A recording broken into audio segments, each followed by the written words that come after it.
Hey what's up everyone, this is V R Raman back again with the new video. So आज का जो हमारा content है वो है क्लास 9 की चैप्टर 17 बच्चे काम पर जा रहे हैं। दोस्तों ये चैप्टर गद्य पाठ का हमारा लास्ट चैप्टर होने वाला है और इस चैप्टर के राइटर है राजेश जोशी।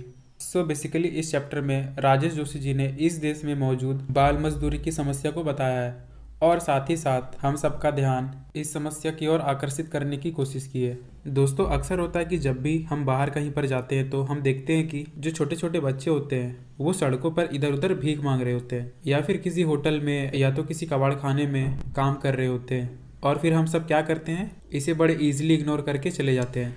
हमें तो लगता है कि ये तो बड़ी नॉर्मल सी बात है। ऐसा लगता है कि ये हमारे देश में बड़े कॉमन सी चीज बन गई है कि बच्चे काम पर जा रहे हैं और हम सब भूल जाते हैं कि ये जो बच्चे हैं यही हमारे देश के भविष्य हैं। क्योंकि अगर यही बच्चे खेलने कूदने और पढ़ने की उम्र में काम पर चले जाएंगे तो हमारा देश तो ऐसे ही गर्त में चला जाएगा।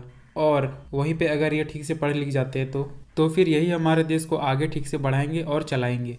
तो बस कवि ने इसी चीज़ के लिए सबको जागरूक करने की कोशिश की है। तो आगे वो और क्या क्या बताते हैं हम लोग देखेंगे इसी कविता में। तो हम करते हैं अपने चैप्टर को स्टार्ट हमारी फर्स्ट लाइन से, जो कि है कोहरे से ढकी सड़क पर बच्चे काम पर जा रहे हैं सुबह सुबह।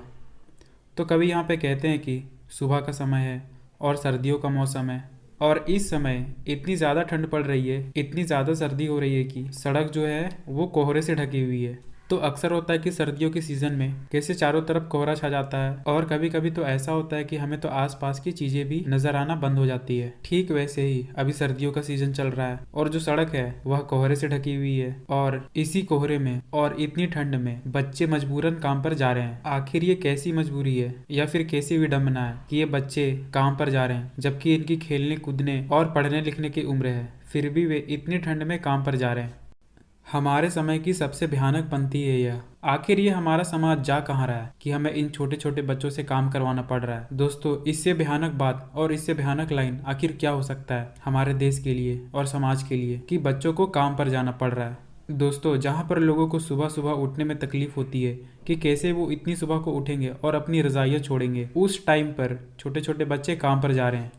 भयानक है इसे विवरण की तरह लिखा जाना चाहिए इसे सवाल की तरह, बच्चे काम पर क्यों जा रहे हैं। भयानक है इसे विवरण की तरह लिखा जाना। ये तो पहले से ही भयानक पंक्ति है कि बच्चे काम पर जा रहे हैं।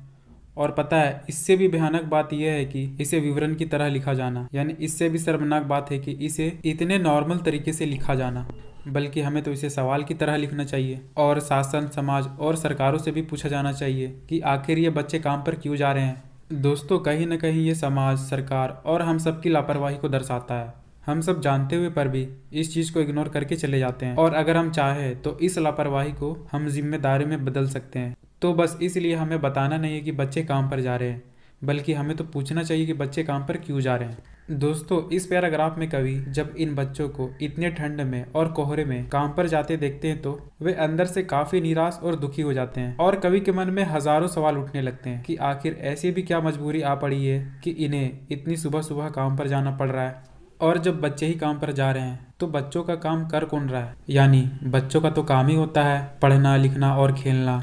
इसलिए कवि पूछते हैं कि क्या अंतरिक्ष में गिर गई सारी गेंदें, क्या इनकी सारी गेंदें अंतरिक्ष में कहीं गायब हो गई है, क्या एक भी गेंदें नहीं बची है इनके पास, क्या दीमकों ने खा लिया है सारी रंग बिरंगी किताबों को। और जितने भी रंग बिरंगे किताबें थे तो क्या इन किताबों को दीमकों ने खा लिया है। क्या काले पहाड़ के नीचे दब गए हैं सारे खिलौने, क्या इनके सारे खिलौने किसी काले पहाड़ के नीचे दब गए हैं।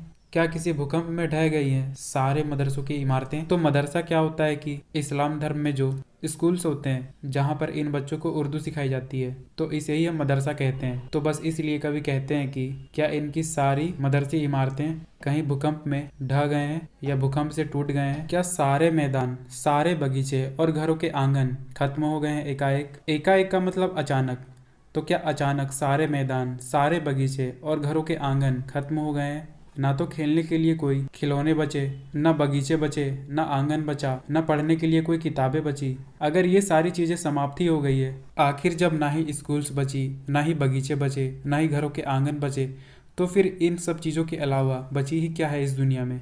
कितना भयानक होता अगर ऐसा होता कि सच में ये सारी गेंदें अंतरिक्ष में चली जाती, सारे स्कूल्स और मदरसे कहीं ढह जाते या सारे बगीचे और मैदान खत्म हो जाते, तो कितना भयानक होता और कितना भयानक लगता है ऐसा सुनने में।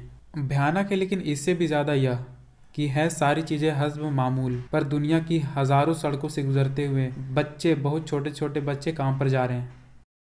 लेकिन इससे भी ज़्यादा भयानक चीज़ यह है कि सारी चीज़ें हैं हस्ब मामूल। यहाँ पे हस्ब मामूल का मतलब है कि कुछ भी ना बदलना, यानी पहले जैसा चल रहा था आज भी वैसे ही चलना। तो कभी कहते हैं ये जो स्कूल्स और मदरसे हैं वे पहले भी चलते आ रहे थे और आज भी चल रहे हैं। ये किताबें कल भी थी और आज भी है, और खेलने के लिए बगीचे पहले भी थे और आज भी है। मतलब कि कोई भी गेंदे अंतरिक्ष में नहीं गई, किसी भी किताबों को दीमकों ने नहीं खाया, ना ही कोई मदरसे टूटे। तो आज फिर भी ये बच्चे काम पर क्यों जा रहे हैं? ऐसा तो नहीं कि इनकी सारी खेलने और पढ़ने की चीज़ें खत्म हो गई हो, चूँकि वो तो कल भी थी और आज भी है। लेकिन फिर भी इस दुनिया के हज़ारों सड़कों से गुजरते हुए छोटे छोटे बच्चे काम पर जा रहे हैं। तो बस यही था हमारे इस चैप्टर में। तो फाइनली यहाँ पर हमारा चैप्टर अब खत्म होता है। दोस्तों वीडियो अच्छी लगी हो तो वीडियो को लाइक करो और इसे अपने दोस्तों को शेयर करो। Bye bye, take care.